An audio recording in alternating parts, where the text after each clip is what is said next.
कल क्वालिटी अच्छी आ रही थी ना एफएम की, लाइट की वजह से आ रही थी। आप कंपेयर करना, वीडियो क्वालिटी में बहुत फर्क आ जाता है लाइट की।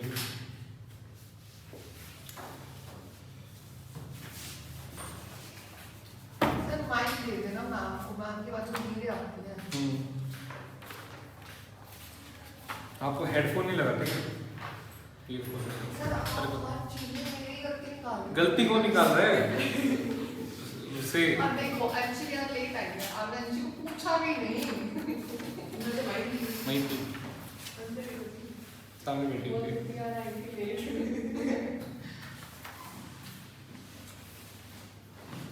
होमवर्क कुछ था नहीं, 7th हो गया, 9th में छोटा सा पॉइंट है।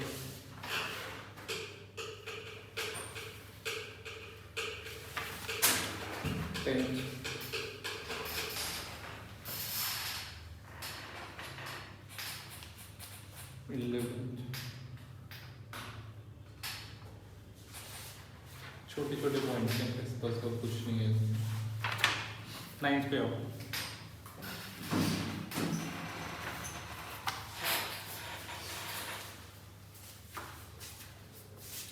पार्टनर्स कमीशन का टॉपिक है। दो तरीके से हम पार्टनर कमीशन दे सकते हैं। पार्टनर्स कमीशन, पहली बात तो इस टॉपिक में क्यों देते हैं, इस टॉपिक में कमीशन क्यों देंगे पार्टनर्स को? गोइंग कंसर्न का तो सैलरी कमीशन सुना है हमने, जब पढ़ते हो appropriation account, interest in capital, salary commission, कोई दिक्कत नहीं है। बट बिजनेस बंद हो रहा है, उस केस में हम कमीशन क्यों देंगे? रिजोल्यूशन की प्रोसेस कर रहा है। हाँ, जैसे partners commission in consideration of completing the dissolution process, dissolution work. क्या क्या करना होगा डिसोल्यूशन में? सारे एसेट्स बेचने एक एक करके और सारी लायबिलिटीज को पे करना है बंदा है। अब इसके लिए मान लो चार पार्टनर है, चारों की रिक्वायरमेंट थोड़ी है और एक दिन में ये सारे काम होते भी नहीं है। पार्टनर्स में डिस्प्यूट हो गया, किसी भी रीजन से बंद करनी है फॉर्म, बाहर जाना है, कोई भी रीजन है, तो ये नहीं है चारों पार्टनर डेली आएंगे, पहले एक एसेट बेचेंगे, फिर अगले अगले दिन या 2 दिन बाद फिर आएंगे, फिर बेचेंगे, फिर सारे एसेट बेचने के बाद या लायबिलिटी भी पे करेंगे टाइम बाय टाइम। ऐसे एक एसेट बिका, फिर एक लायबिलिटी पे करने के लिए चारों आएंगे, उसके लिए तो एक ही पार्टनर काफी है। इवन जब फॉर्म गोइंग कंसर्न होती है तो भी चारों वर्किंग नहीं होते, कोई एक्टिव होता है, कोई स्लीपिंग पार्टनर होता है, मालूम है आपको, है ना? तो डिसोल्यूशन करते हुए, फॉर्म को शट डाउन करते हुए जो है चारों की नीड नहीं है, किसी एक को अपॉइंट कर देते हैं, भाई ये काम तेरा है और कमीशन तेरे को मिल जाएगा। अब वो जो एक पार्टनर फ्री में तो करेगा नहीं काम। मान लो डिसोल्यूशन का प्रोसेस कई बड़ी बड़ी कंपनी में तो 3-4 साल लग जाते हैं। आपके सिलेबस में चैप्टर है लिक्विडेशन ऑफ कंपनी, ग्रुप 2 में है लिक्विडेशन ऑफ कंपनी, इसी में ग्रुप 2 इसी में ही है ना, लिक्विडेशन ऑफ कंपनी। हाँ जी, ग्रुप 2 पर है। बट तुमको पिछले बैच में नहीं कराया था ना, तुमने जल्दी छोड़ दिया था, है ना? छोड़ दिया था, मतलब जल्दी छोड़ दिया, नहीं तो वो भी कराया था। तो लिक्विडेशन ऑफ कंपनी में तो पूरा लेंदी प्रोसेस है, 3-4 साल लग जाते हैं। पार्टनरशिप के अंदर भी 3-4 महीने लगेंगे, 3-4 मंथ्स लगेंगे। अब 3-4 महीने कोई फ्री में तो काम करेगा नहीं, या तो चार फ्री में क्या, अगर चारों डिसॉल्व करना है तो चारों काम करें, तब फ्री सबकी ड्यूटी है, क्योंकि एसेट बेचना भी जरूरी है, पैसे भी आएंगे और लायबिलिटीज पे करना भी जरूरी है। बट अगर आप किसी एक पार्टनर को अपॉइंट कर देते हो, भाई तेरे को ये सारे काम करना है, तो फ्री में कोई एक सिंगल पार्टनर काम नहीं करेगा, उसको क्या चाहिए? कमीशन चाहिए। कमीशन की एंट्री क्या होती है? कमीशन की एंट्री यहाँ पे डिपेंड करता है कमीशन आप कैसे दे रहे हो। ऑन एसेट रिलाइज दे रहे हो, एसेट्स रिलाइज पे दे रहे हो कमीशन, या on final payment to other partners दे रहे हो, on final payment to other partners, on asset realise या फिक्स कमीशन पर मंथ दे रहे हो, वो भी चलेगा। तो इसकी एंट्री होती है realisation account debit, simple entry है, टू पार्टनर्स कैपिटल।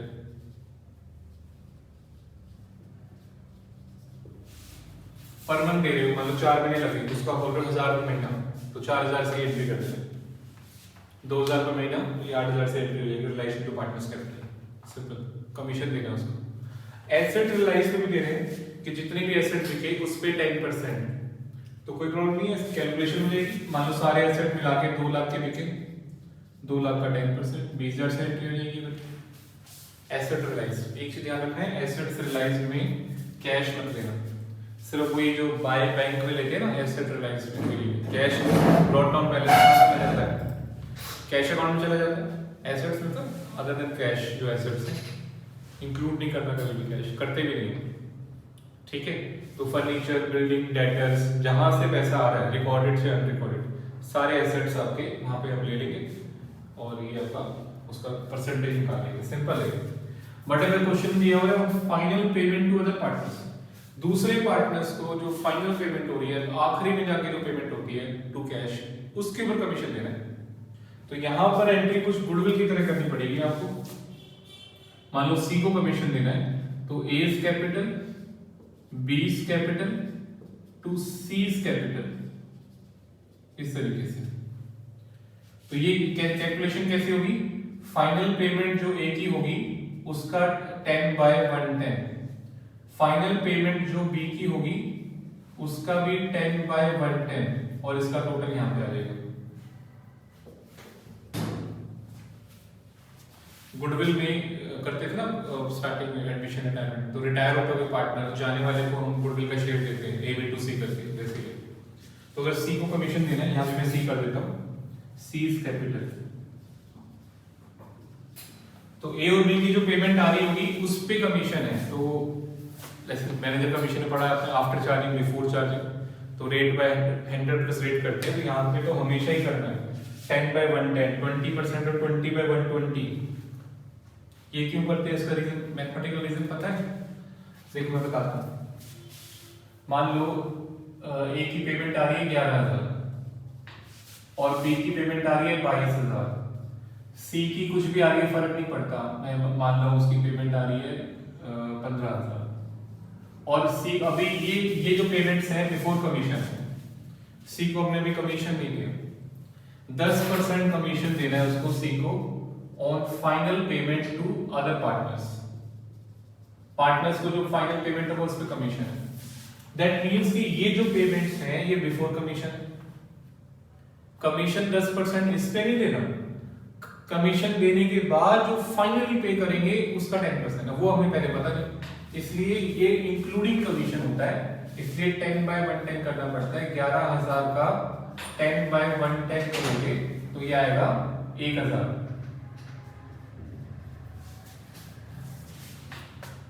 तो 11,000 का 10/110 किया, सी को कमीशन दे देंगे 1,000, कौन देगा? ए देगा 1,000। तो 1,000 माइनस करने के बाद कितना बचेगा? 10,000 बचेगा। 10,000 का 10% सीधा कर लो, 1,000 ही आता है। पर वो 10,000 पहले नहीं पता आपको पहले इंक्लूडिंग कमीशन वैल्यू पता होती है, इसलिए 10/110 करना पड़ता है। ऐसे ही बी का देखो 22,000 का 10/110 करोगे 2,000 आएगा,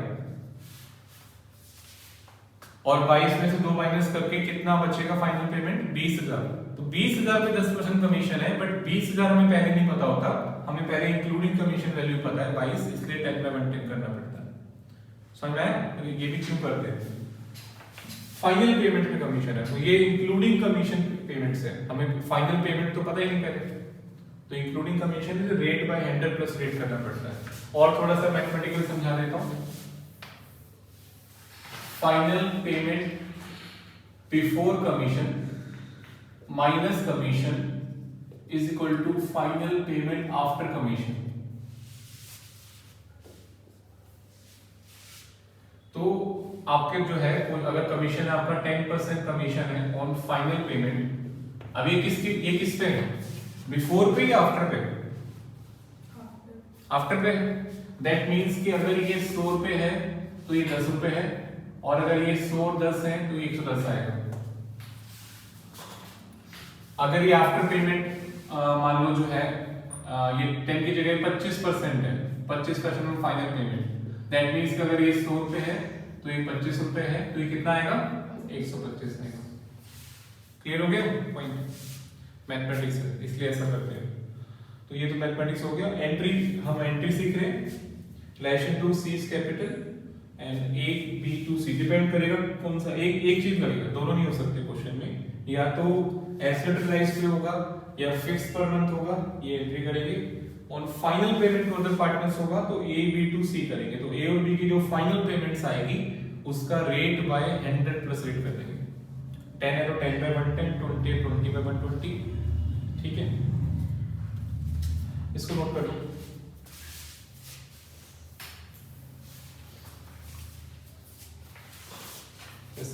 स्टार्टिंग में नोट्स में वैसे होगा भी सही।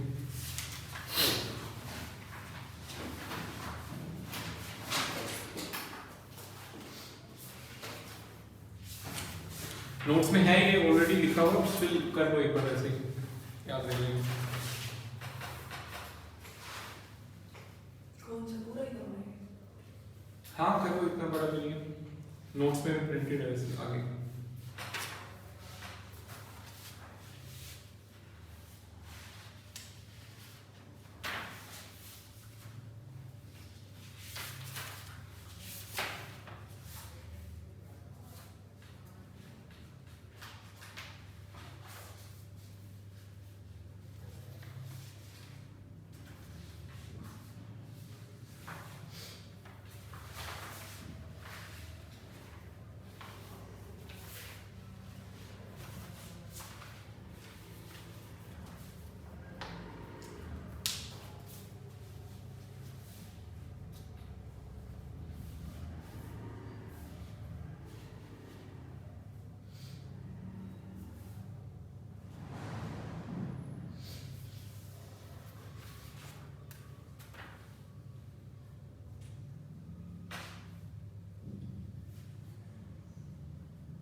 हो गया।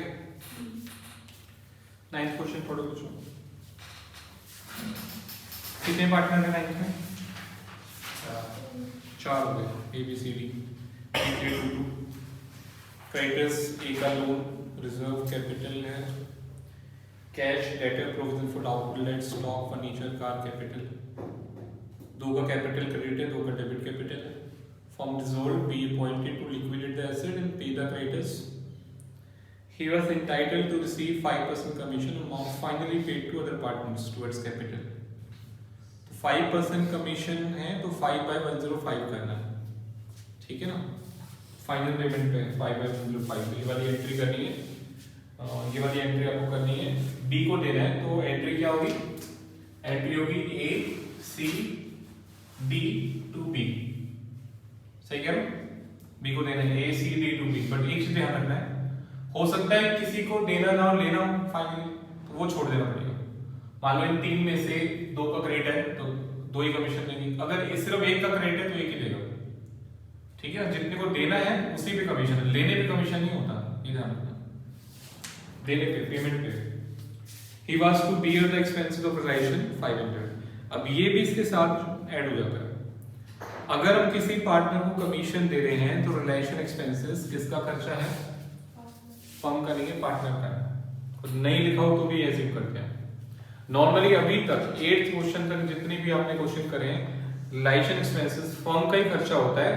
अगर पार्टनर ने पे कर दिया तो हम उसको ड्यू की एंट्री कर लेते हैं। तो रिलेशन एक्सपेंसेस की एंट्री अभी तक हमने क्या करी थी? अगर फर्म ने पे करा है तो रिलेशन टू कैश करा है हमने एंट्री एक्सपेंसेस की, और अगर किसी पार्टनर ने पे कर दिया तो क्या करते हैं? Relation to partners capital, firm का खर्चा पार्टनर ने पे कर दिया। इन दो यही एंट्री सीखी अभी तक हमने, ठीक है। बट अगर हम किसी पार्टनर को अपॉइंट करते हैं to sell all the asset and pay all the liabilities, commission वमीशन बढ़िया सा दे दें, तो हम उसको फिर ये 200, 400, 500 छोटे मोटे खर्चे नहीं देते। बोलेगा मेरे को रिक्शा किया, मेरे को टेंट लगाना पड़ा, कमीशन किस बात का दे रहे हैं? तो ये सारे खर्चे फिर उसी के हो जाते हैं, रिलेशन एक्सपेंसेस, ठीक है ना, ये ध्यान रखना है। He was to bear all the expenses of relation, वो खुद bear करेगा। अच्छा, इसने bear तो बता दिया, पेमेंट किसने करी ये नहीं बताई। He was to bear the expense 500, bear का तो बता दिया। क्या पे भी वही करेगा कैश पे? पे फॉर्म करेंगे। अगर क्वेश्चन साइलेंट है तो मानेंगे पे फर्म ने करा, और पे फर्म ने करा है, बेयर पार्टनर करेगा, तो एंट्री पता है क्या होगी? B's capital to cash. Sir पर फॉर्म क्यों पे करेगी? फॉर्म को कमीशन में नहीं, बेयर नहीं कर रही, पैसे कई बार फर्म से उठा के पे कर दिए पार्टनर ने, फर्म के कॉमन पैसे में से। अब यहाँ पे आओ, पे नोट्स में आ जाओ बच्चों, फर्स्ट पेज पे, फर्स्ट पेज पे नोट्स में देखो, नीचे नीचे डिसोल्यूशन एक्सपेंसेस के 4 केस हैं। डिसोल्यूशन एक्सपेंसेस के पहले 2 केस तो सिंपल है, हम कर चुके हैं। अभी हम बात कर रहे हैं 3rd और 4th केस की। First page dissolution expense case 1, case 2, case 3 मिल गया आंसर लेफ्ट में। 4 केस हैं, इसमें 3rd case paid by firm but borne by partner, तो यहाँ पे एंट्री होगी पार्टनर्स कैपिटल टू कैश। और अगर 4th केस आप मानते हो paid by partner, borne by partner, तो नो एंट्री। हमको क्या मतलब है? पार्टनर ने बेयर करेगा, पार्टनर ने पे करेगा, बट 4th केस देखने को किसी क्वेश्चन में नहीं मिलेगा आपको। हमेशा या तो फर्स्ट मिलेगा, सेकंड मिलेगा, थर्ड मिलेगा, ठीक है। तो 3rd केस आपको अज्यूम करना है कि बोर्न बाय पार्टनर है बट पेड बाय फर्म है, तो पार्टनर्स कैपिटल टू कैश, ये चीज ध्यान देना। वापस आ जाओ 9th क्वेश्चन पे। अब ये एंट्री हो रही है बी कैपिटल टू कैश। क्यों हो रही है एंट्री? खर्चा फर्म का है, सॉरी पार्टनर का है, पे फर्म ने कर दिया, फर्म के पैसों से पे हो गया, तो टू कैश तो गया फर्म का। और क्योंकि हमारा फर्म का खर्चा नहीं है, पार्टनर का है, किसी और का खर्चा हम पे करते हो, that person debit to cash होता है। कंसाइनमेंट याद करो, कंसाइनी कोई भी खर्चा करता था, कंसाइनर टू कैश करता था, उसका अपना खर्चा नहीं होता कंसाइनमेंट में। सेम रूल यहाँ पे लगेगा, फॉर्म के कैश से चला गया बट पार्टनर ने बेयर कर दिया, ठीक है। तो जब भी ये ध्यान रखें, जब भी उसको हम कमीशन दे रहे हैं, चाहे ये वाला चाहे वो वाला, कोई भी कमीशन उसको दे रहे हैं, तो डिसोल्यूशन एक्सपेंसेस पार्टनर ही बेयर करेगा। पेमेंट हो सकता है फर्म कर दे, बट बेयर हमेशा पार्टनर करेगा। तो ये वाली एंट्री इंपॉर्टेंट एंट्री है, जब वो कर दिया partners capital cash. Asset realized 54,000 creditors pay, in addition 5,000 also paid to staff, staff को पे करा। ये अनरिपोर्टेड लायबिलिटी है जो हमने पे करा है अकाउंट्स बनाने। चलो स्टार्ट करो, सिंपल क्वेश्चन ही है वैसे।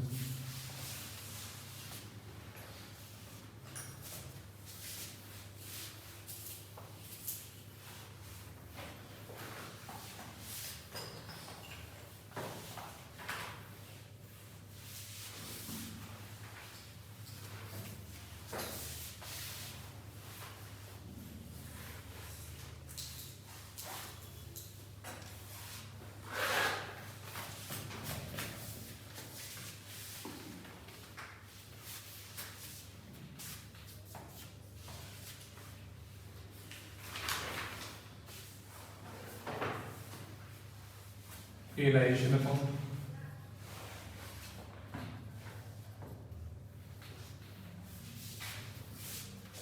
थोड़ा रफली करेंगे, अब बाकी चैप्टर हम पहले फॉर्मेट्स वगैरह में करा चुका हूँ। पार्टनर्स, कैपिटल अकाउंट,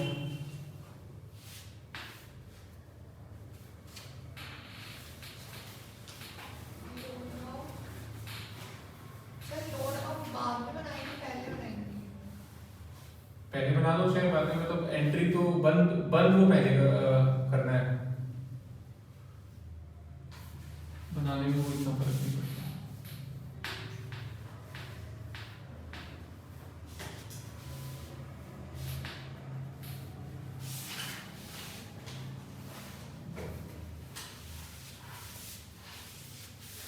एक loan account,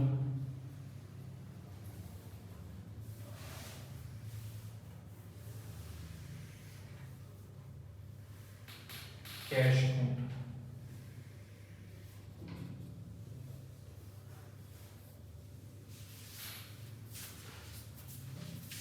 step 1 debtors, provision for doubtful debt, stock furniture, car, 32 provision है 1 का, 20 and 8 कार है 14, creditors 26, capital 40 30,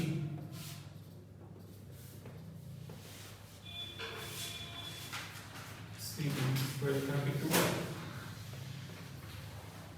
loan account 20,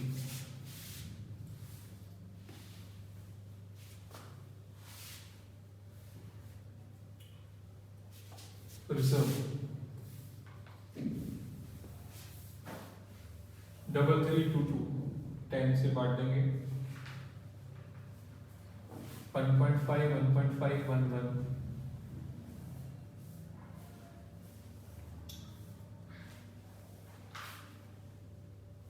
cash note down 4000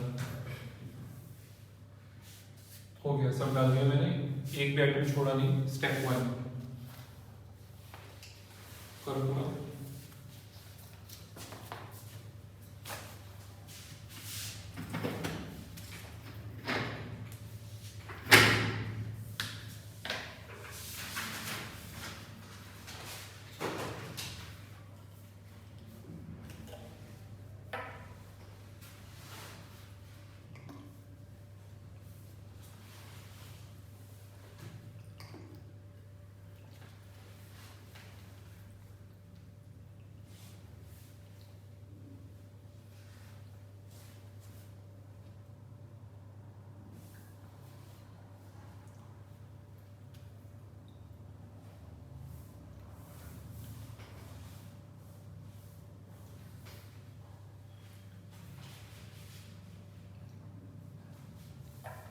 ratio कितना हो गया आपका?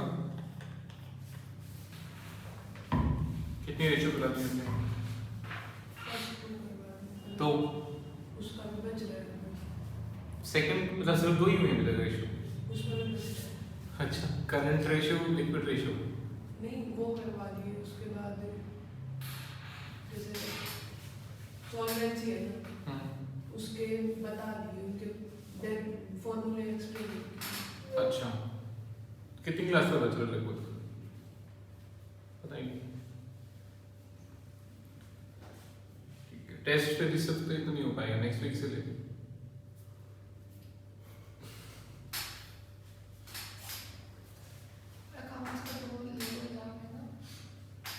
अकाउंट्स का तो ले सकते हैं रेजोल्यूशन को।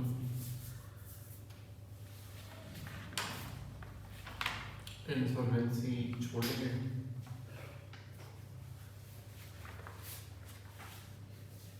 मैम को बोल देता हूँ मैं, फिर जितना हो गया हो जाएगा ना। क्लास मैम की कौन से डेज में डिटेल्स में, तो सैटरडे मैम की क्लास है मॉर्निंग में, कोई दिक्कत नहीं है, ठीक है। पार्टी का 2:30 बजे सैटरडे क्लास हो जाएगी, ट्यूसडे क्लास हो जाएगी, तो जितना भी होगा उस बेस पर टेस्ट ले लें। डेट क्यों करना है? सर मैम कह रहे थे कि रेशियो फिर क्वेश्चन कराऊंगी। कौन से क्वेश्चंस?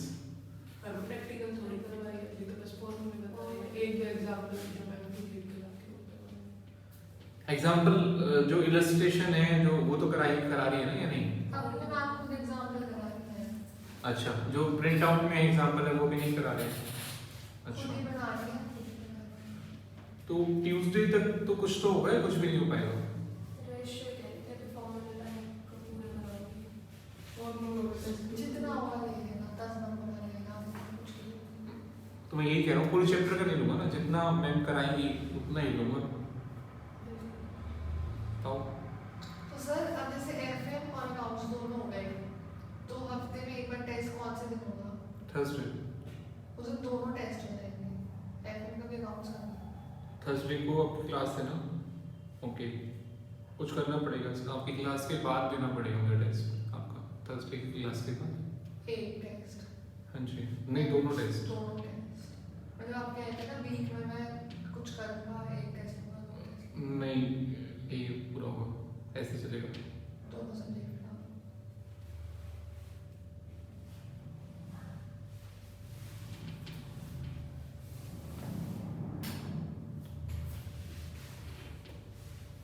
तो मैम का क्या प्लान है कि पहले पूरे चैप्टर की रेशियो खत्म कर देंगे, तब कुछ दोबारा से आएंगे क्वेश्चन पे।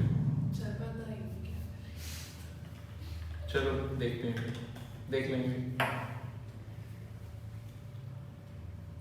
सर अभी वैसे डेमो क्लास है, उसके लिए टेस्ट ले लूँगा। टेस्ट चलो एक हफ्ता वेट कर लेते हैं, फिर नेक्स्ट वीक से ले लेंगे, तब तक तो हो ही जाएगा। ठीक है।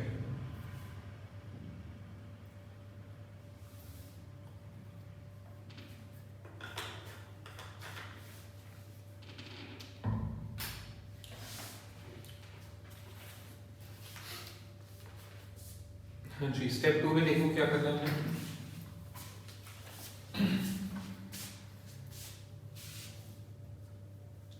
स्टेप 2 यहाँ पे आ जाएगा बाय कैश। कैश में एसेट रिलाइज, एसेट रिलाइज कितने रुपए का होगा? 54,000 का। टू कैश पेमेंट्स, पेमेंट्स कौन कौन सी कर रहे हैं? बहुत सारी पेमेंट्स हैं। क्रेडिटर्स को पे कर रहे हैं बुक वैल्यू पे 26। इसके अलावा और भी बहुत सारी पेमेंट्स हैं। रिट्रेंचमेंट कंपनसेशन, अभी मैं शॉर्ट में लिख रहा हूं, बैलेंस शीट के अंदर नहीं था बट बैलेंस शीट के बाहर से पे कर रहे हैं। रिट्रेंचमेंट कंपनसेशन बोलते हैं निकालने का, अगर स्टाफ को निकालते हैं तो कुछ कंपनसेशन देना पड़ता है। रिट्रेंच मतलब निकालना, तो रिट्रेंचमेंट कंपनसेशन देना पड़ रहा है हमें 5,000 रुपए का। ठीक है, ये हो गया 31। एक पॉइंट है यहाँ पे डिसोल्यूशन एक्सपेंसेस 500 रुपए का, हम वो अज्यूम करेंगे पार्टनर ने पे किया है, किसने? बी ने, तो इसकी एंट्री हम यहाँ पे जो है पार्टनर बी कर रहा है, पेमेंट कर दिया फ्रॉम में, तो यहाँ पे एंट्री हुई B capital to cash, realisation expenses 0.5 by B's capital 0.5 to realisation asset realised 54 by realisation payments कितनी होगी? 31 की। तो ये एंट्री ध्यान दो, रिलेशन एक्सपेंसेस की पहली बार हम ऐसे एंट्री कर रहे हैं, B capital to cash, B कर रहा है, पेमेंट फॉर्म कर रही है, तो बी कैपिटल टू कैश यहां पे आएगा और कैश में आएगा।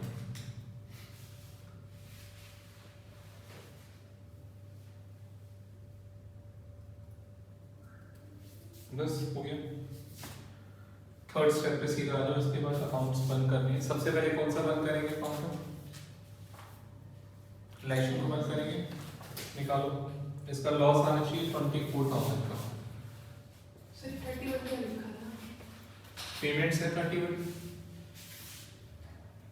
निकालो, लॉस आ रहा है 24,000 रुपए का आना चाहिए, चेक करके बताओ। लोन अकाउंट लोन अकाउंट में, अच्छा वो गलती से ऊपर डाल दिया मैंने, यहाँ डालना है 31 54।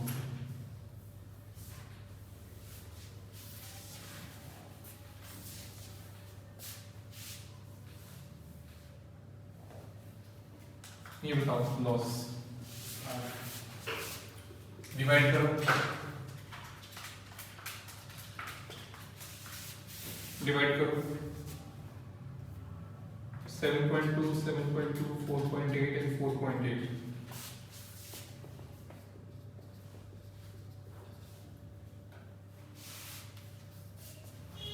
लॉस में डल गए, पहले बंद हो गए। उसके बाद कौन सा बंद करना है अकाउंट? कैश कैपिटल बंद करें या पहले लोन अकाउंट बंद करें? लोन पहले बंद करेंगे और एक ये चीज चेक करना पड़ेगा कि एक और डेबिट में तो नहीं आ रहा।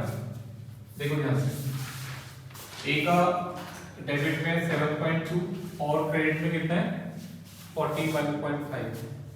हमने देखो आप 41.5, अगर बाई चांस ये होता 4, नहीं अभी बहुत इंपॉर्टेंट पॉइंट बता रहा हूँ, ये 40 की जगह 4 होता ओपनिंग, तो 7.2 ये है और ये है सिर्फ 5.5, तो कितना का डेबिट बैलेंस आ रहा है, उसके पैसे लेने कितना लेना है, इसे निकालना माइनस करके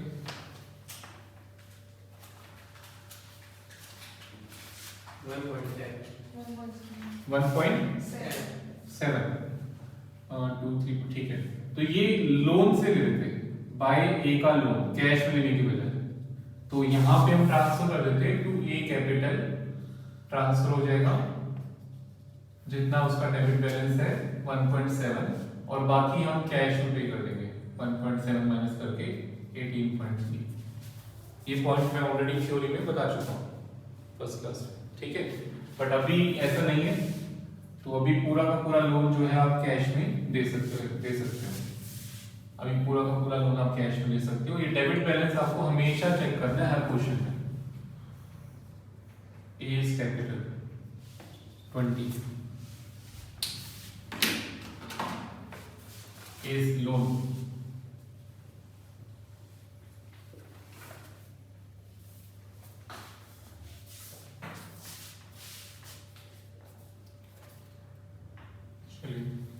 और उसको कमीशन भी देना है फाइनल पेमेंट्स पे, तो यहाँ पे एक बार बैलेंस निकाल लेते हैं जो है टू बैलेंस सीडी। जब भी ऐसा क्वेश्चन है फाइनल पेमेंट पे कमीशन है तो एक बार बीडीसीडी कर लिया करो बैलेंस सीडी, ताकि बैलेंस से पता लगे।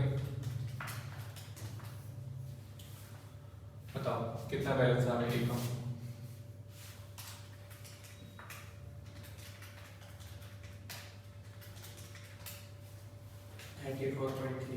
34.3 और उसका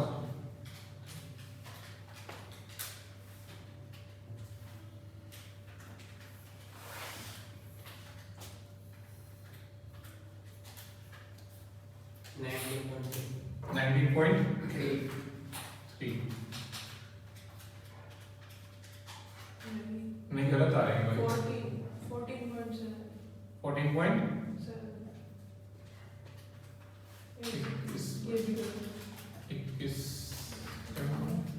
22.4 नहीं, आपने बी का सही क्यों नहीं निकाल रहे? तो ऐसा 19.3 23.8 बी का हाँ 23.8 30 30 हाँ ठीक है। सी का बताओ, उधर आएगा सी का by balance CD, balance note down कर रहे हो क्योंकि कमीशन देना है ना बैलेंस पेमेंट्स पे, इसलिए कर रहे हैं 15.8 और डी का यार इनका क्यों मतलब इतना कॉम्प्लिकेट करते हैं, इनको जिससे पैसे लेने हैं उसको तो आप बंद कर सकते हो पहले। 35.8 कितना है 35.8 35.8 15.8 और 35.8 ठीक है।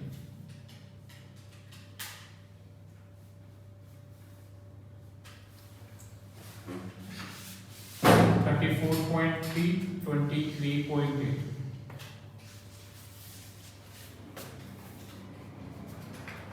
देखो कमीशन किस लिए, चार पार्टनर आ गए, दो का क्रेडिट बैलेंस है ए और बी का, और दो का डेबिट है सी और डी का। कमीशन देना है बी को कमीशन देना है on final payment to other partners. तो पेमेंट तो सिर्फ किसको हो रही है, ये खुद की पेमेंट थोड़ी कमीशन होगा, अदर पार्टनर्स। ध्यान से पढ़ो, देखो लैंग्वेज में मैंने बोल्ड भी किया हुआ, final paid to other partner, दूसरे पार्टनर। तो पहली बात तो सी और डी को पेमेंट नहीं हो रही, उनसे तो लेना है, तो इस पे कोई कमीशन, लेने पे कमीशन नहीं होता, देने पे, और खुद की पेमेंट पे नहीं होता, सिर्फ एक ही पेमेंट पे कमीशन होता।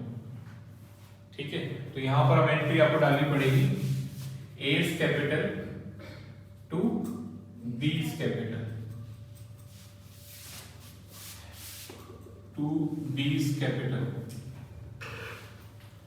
ब्रैकेट में लिखा दो आप कैलकुलेशन 34,300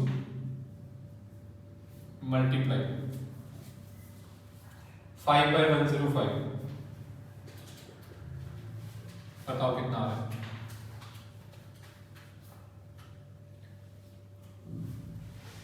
1.633 1.633 आ रहा है।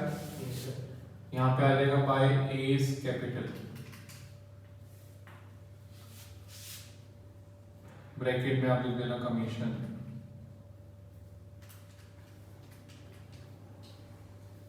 That is 34,300 into 5/10। कैलकुलेशन एक जगह पे दिखानी है, यहां पर आप खाली कमीशन लिख दोगे तो भी चलेगा। कैलकुलेशन जो है एक जगह दिखानी है, दोनों साइड दिखाने की जरूरत नहीं है। 1.633, तो एंट्री हो रही है ए टू बी, ए दे रहा है बी को, ए की फाइनल पेमेंट्स पे। और बस बंद कर दो टू कैश और बाय कैश करके, अकाउंट्स बंद कर दो, टू कैश और बाय कैश बैलेंसिंग फिगर। तो इनका तो बाय कैश से कोई आएगा 15.8 और 35.8। ये चीज आप ऊपर ही बस कर सकते थे क्योंकि इनका कोई रोल नहीं है। जो 15.8 है 35.8 है, ये आप ऊपर ही बाय कैश कर दो, यहीं पर ही यहीं खत्म हो जाएगी। सिर्फ ए और बी का नीचे लेगा, क्रेडिट वालों का नीचे लाना जरूरी है, डेबिट वालों में आपकी मर्जी है नीचे लाओ, मतलब समझ रहे हो मैं क्या बोल रहा हूँ। तो ये वाला जो इतना मेहनत करी है वो बच जाएगी, ये वाला बाय कैश सीधा ऊपर ही कर दो, खत्म हो जाएगा इनका अकाउंट, राइट।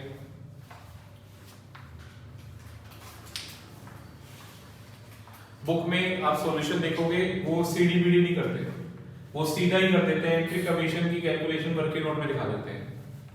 और ये 34,300 कहां पे आया, वो भी वर्किंग नोट में दोबारा से करेंगे सारा, ये BD opening reserve minus cash license minus, ये दोबारा से निकालेंगे। उतना टाइम किसके पास है, ये सारी कैलकुलेशन वर्किंग नोट में दोबारा करो फाइनल पेमेंट टू ए निकालने के लिए। तो सीधे ये शॉर्टकट है एक तरह से, अकाउंट में सीडी बीडी कर लो, बैलेंस आ जाएगा फाइनल पेमेंट टू ए, उसके कमीशन निकाल दो, कोई वर्किंग नोट की जरूरत ही नहीं है, इसी में बन गया आपका वर्किंग नोट। ये जो टू कैश बैलेंस फॉर्म कर रहे हैं यहाँ वाला, हाँ ये आपका आना चाहिए 32.667 और उसका आना चाहिए 25.433।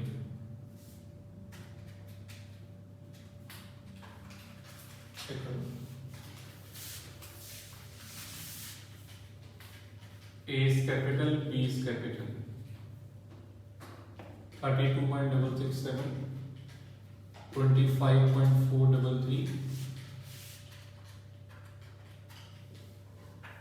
C is capital, D is capital, 15.8, 35.8. Cash account total should be 109.6.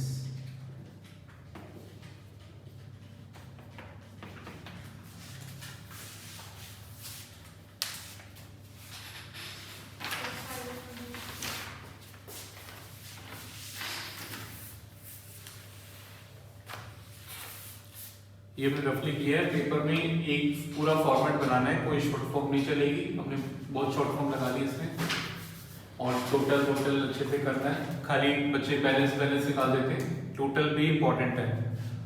Her column का जो टोटल होता है वो भी लिखना है आपको, ठीक है। खाली बैलेंस नहीं करना।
ओके, नेक्स्ट क्वेश्चन पे आओ। 10th पे इस पे लिखो वेरी इंपॉर्टेंट 10th क्वेश्चन।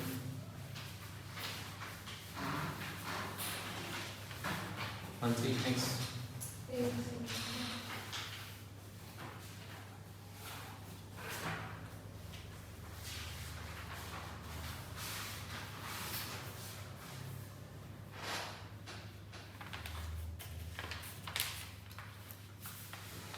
जल्दी करो, 10th पे लिखो वेरी इंपॉर्टेंट।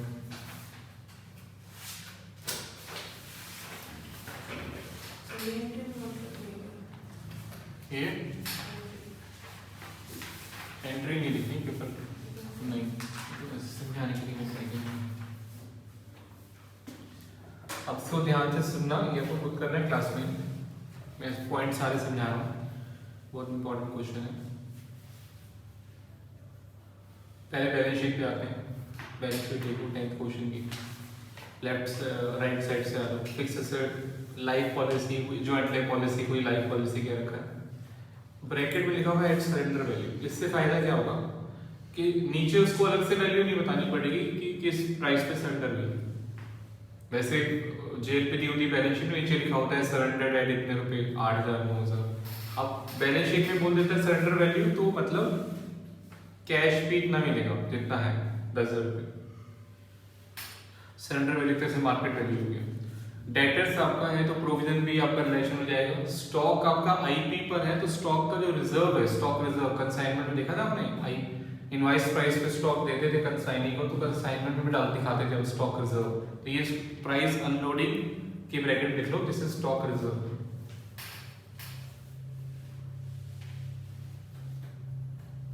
अलग अलग दिखाना है। अब कई बच्चे बोलते हैं सर सीधा क्यों टाइम खराब करते हो, सीधा नेट दिखा दो, डेटर भी सीधा दिखा दो 9500, स्टॉक भी सीधा दिखा दो 8,000। आंसर तो आ जाएगा बट प्रेजेंटेशन ठीक नहीं है। दो अलग अलग अकाउंट है ये। डेटर अकाउंट अलग चल रहा है बुक्स में, लेजर अकाउंट प्रैक्टिकली भी लेजर अकाउंट अलग बनता है, डेटर का प्रोविजन का अलग बनता है, स्टॉक आईपी भी अलग बनता है, स्टॉक रिजर्व का अलग अकाउंट बनता है। तो अलग अलग ही बंद होना चाहिए, मिक्सअप नहीं करना। नेट करके आपको बस खाली आंसर नहीं निकालना है, ठीक है ना। तो प्रेजेंट इसमें क्या लिखना है? लिखना मतलब स्टॉक रिजर्व लिखना है, प्राइस अनलोडिंग के ब्रैकेट में स्टॉक रिजर्व। प्राइस अनलोडिंग का मतलब स्टॉक रिजर्व, तो स्टॉक आईपी पे जाएगा रिलेशन में, और स्टॉक रिजर्व रिवर्स उल्टी साइड में राइट साइड में वो भी डाल देंगे। कोई भी एसेट के केस प्रोविजन या रिजर्व होता है तो वो रिलेशन में ही जाता है। ऐसे इन्वेस्टमेंट आपका रिलेशन में जाएगा तो इन्वेस्टमेंट का फ्लक्चुएशन फंड भी रिलेशन में चला जाएगा। करंट अकाउंट डाल देंगे हम, कैपिटल में बैंक हो गया, लेफ्ट में आ जाओ, जेएलपी रिजर्व में डाल देंगे रिलेशन में। क्रेडिटर्स है आपका 19, तो क्रेडिटर्स का भी प्रोविजन है, ये डेबिट साइड में आ जाएगा, रिवर्स साइड में क्रेडिटर्स के ऊपर प्रोविजन है। नेट नहीं करना, सेपरेट करना है। नीचे आ जाओ, पहला स्टेप हो गया। Firm dissolve investment taken by A, investment A ले गया, creditors 10 were taken by B who agreed to settle with 9900। तो 10,000 के क्रेडिटर्स बी ले गया 99 में, एंट्री कितने से करोगे, 10 में 99 में, 99 से करेंगे जितने भी लिख दिया है। रिमेनिंग क्रेडिटर्स को पे कर देंगे, तो ये फॉर्म ने पे करा है। जेएलपी वाज सरेंडर्ड, दैट्स बस फुल स्टॉप। वैल्यू नहीं पता है कितने में सरेंडर हुई है, तो वैल्यू 5 देख लेंगे बैलेंस शीट में से। Fixed asset realise 70, stock debt realise हो जाएगा। One customer whose account was return was bad, now paid 800 which is not included in 9000 above. 9000 देखो ऊपर डेटर की वैल्यू है, डेटर रियलाइज है 9000 से। एक बैड डेट्स रिकवर्ड हुआ है, तो अनरिकॉर्डेड एसेट बताया था ना आपको, बैड डेट्स रिकवर्ड, तो ये भी ले लेंगे बैड डेट्स रिकवर्ड आपका 800 का। अब इसके बाद बहुत अच्छा पॉइंट आ रहा है जहां अक्सर बच्चे कंफ्यूज रहते हैं, बट वैसे बहुत सिंपल भी है। There was an unrecorded asset of 3,000, half of which was handed over to settle half of the unrecorded liability, कितना? And other half was paid 25 in cash. The remaining half of the unrecorded asset was sold for 1300. ये दो line बिना full stop के चल रही है।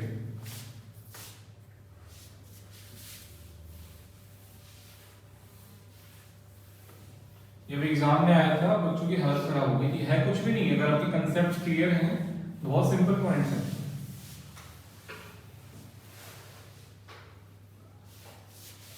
Unrecorded asset, unrecorded liability, कितने का अनरिकॉर्डेड एसेट? 3000 का। अनरिकॉर्डेड लायबिलिटी कितने की है? 5000। ये 5 कहां से आया, पहले ये बताओ। 5 कहां से आया? क्योंकि इन्होंने बोला कि अदर हाफ वाज पेड 2500, तो अदर हाफ 2500 है, तो पूरा मैंने क्या मान लिया? 500। अब स्टार्टिंग से पढ़ो इसकी लाइन। आधा जो है सेटल कर दिया लायबिलिटी में, तो ये इसमें सेटल हो गया। सर हाँ जी, जैसे इसमें लिखा हुआ है the other half was paid rupees 2500 cash, जरूरी थोड़ी ना है कि और कोई ऑप्शन नहीं आपके पास, और कोई ऑप्शन भी नहीं है, ठीक है, ये मानना पड़ेगा। ये हो गया full settle, half of the unrecorded asset used to settle half of the unrecorded liability, ठीक है। उसके बाद क्या बोला हुआ? अदर हाफ जो है वाज पेड 2500, तो ये हमने पे कर दिया, और ये वाला जो हाफ है एसेट का, ये सेल हो गया 1300 में, ये सेल हो गया 1300। अब बताओ एंट्री, बड़ी सिंपल है। इसकी एंट्री क्या होगी? पहले लैंग्वेज समझा लेता हूं, दोबारा से पढ़ो।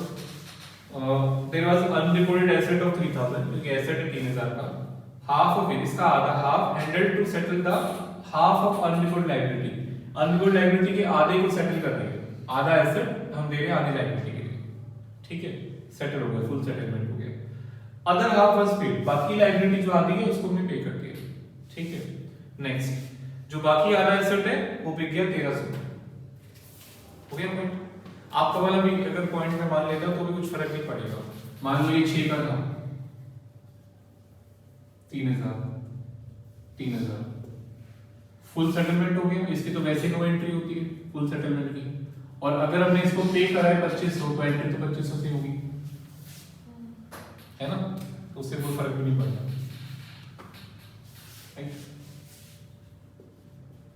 2500 5000 पे करा है 2500, फुल सेटलमेंट की कोई एंट्री नहीं होती, ये जो आधा एसेट बेचा 1300 में, तो इससे क्या एंट्री होती है? कैश टू कलेक्शन 1300 से। और ये जो हमने पे करा 2500, इसकी एंट्री क्या होगी? कलेक्शन। बस ये पॉइंट है। फुल सेटलमेंट कर गया एसेट को लायबिलिटी, फुल सेटलमेंट तो वो एंट्री है। कुछ पैसा आएगा या जाएगा तभी आप एंट्री कर सकते हैं। ये पॉइंट पहले भी आया था लास्ट क्लास में करवाया था, बहुत जबरदस्त पॉइंट है। और ये चीज ध्यान रखनी है, इनमें से 1 रुपया भी स्टेप 1 में नहीं आएगा। स्टेप 1 में सिर्फ वही आता है जो बैलेंस शीट के अंदर है, रिकॉर्डेड अनरिकॉर्डेड में यही फर्क है, ठीक है। स्टेप 2 में ही सिर्फ ये एंट्री होगी कैश कर।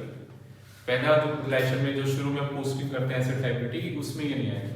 बाद में जब पेमेंट्स करते हैं एसेट लाइज बाय कैश और टू कैश करते हैं, वहां पर आएगा वैसे। ओके, चलो आगे point. B took over the responsibility of completing dissolution. ये नोटिंग बाद में कर लेना, रफ नहीं करूंगा मैं, पहले क्वेश्चन समझ लो फिर ये नोट कर लेना। B took over the responsibility completing dissolution is granting salary of 400 per month और एक्चुअल एक्सपेंसेस हो गए 1100 की। Dissolution was completed and final payment made on 30th April। अब चेक करो डिसोल्यूशन स्टार्ट कहां से हुआ था, कब हुआ था स्टार्ट? कंप्लीट हुआ है 30 अप्रैल को। स्टार्ट कब हुआ था डिसोल्यूशन? दिसंबर को। तो कितने महीने की सैलरी देनी है उसको? 4 महीने की देनी है। 400 × 4 1600 रुपए देने हैं उसको। फिक्स हो गया। अब ये सिंपल है, इसमें वो 10/110 करने की जरूरत नहीं है, सिंपल फिक्स है, पर मंथ है, तो 1600 रुपए देने हैं। इसकी एंट्री क्या होगी? करवाई थी बताओ, क्या एंट्री करवाई थी बताओ, याद है किसी को?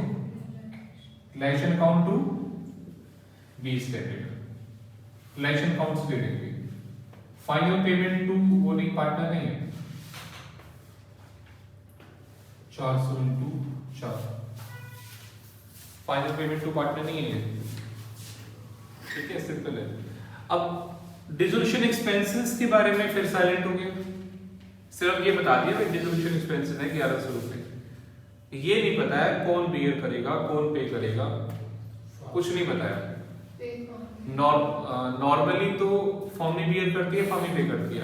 अगर ये क्वेश्चन पहले वाले लेवल्स में होता और हम मानते हैं फर्म का खर्चा है, फर्म ने पे कर दिया relation to cash, but again वही वाली बात, क्योंकि हमने यहाँ पे बी को पॉइंट करा, उसको कमीशन दे रहे, तो उस केस में हमेशा बी बियर करेगा।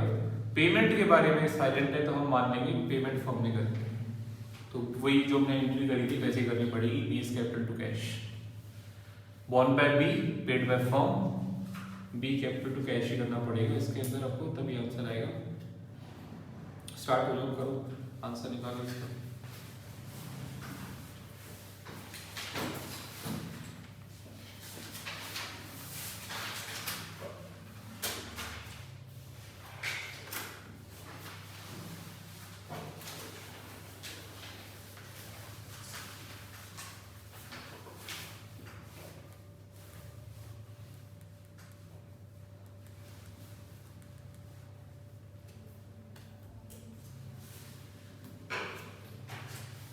ये नोट कर लो पहले।